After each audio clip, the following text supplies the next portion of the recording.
Kimanin 'yan ta'adda 150 ɗauke da makamai a kan babura rahotanni ke cewa sun kai hari a ƙauyukan da ke ƙaramar hukumar Shanono ta jihar Kano, inda suka kashe wani farar hula tare da yin awon gaba da shanu kusan 100. Rahotanni sun ce harin ya shafi 'yan kwada, baban duhu da al'ummomin da ke makwabtaka da su,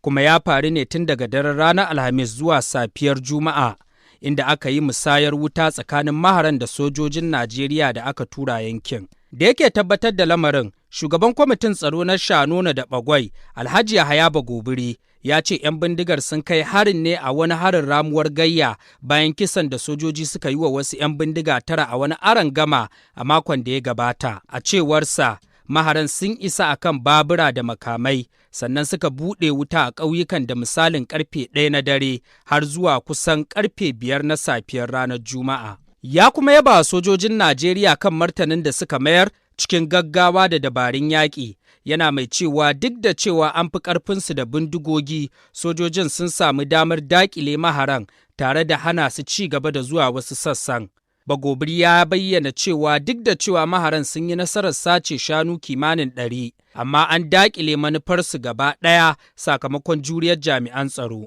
Ya yi kira ga gwamnatin tarayya da ta tura ƙarin sojoji zuwa yankin tare da samar musu da ingantattun makamai. A wani ci gaban kuwa, dakarun soji na rundunar Operation Haɗin Kai sun kashe 'yan ta'addar ƙunar baƙin wake 3 a yankin Gudub zuwa Fulka da ke ƙaramar hukumar Goza a jihar Borno, bayan samun bayanan sirri na shirin kai hari ga fararen hula. Wannan na cikin sanarwar da kakakin rundunar Operation Haɗin Kai Laftanar Kanar Sani Uba ya fitar a ranar Alhamis 1 ga watan Janairun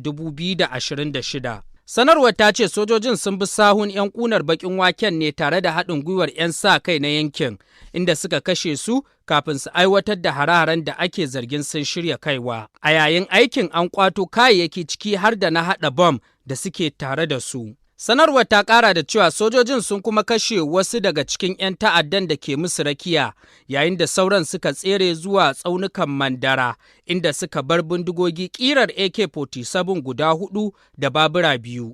Binciken farko ya nuna cewa 'yan ƙunar baƙin waken sun fito ne daga tsaunukan Mandara, ƙarƙashin jagorancin wani tsagi na ƙungiyar Jazz, inda rundunar ke ci gaba da bibiyar sauran 'yan ta'adda a yankin ta hanyar amfani da bayanan sirri da haɗin gwiwa da mutane. A wani ci gaban kuma akalla mutane 14 ne suka mutu sakamakon mummunan hari da mayakan Boko Haram suka kai kan wasu ƙauyuka 2 na ƙaramar hukumar Hong ta jihar Adamawa. Shugaban ƙaramar hukumar Hong Usman Inuwa ya tabbatar da harin a ranar Juma'a,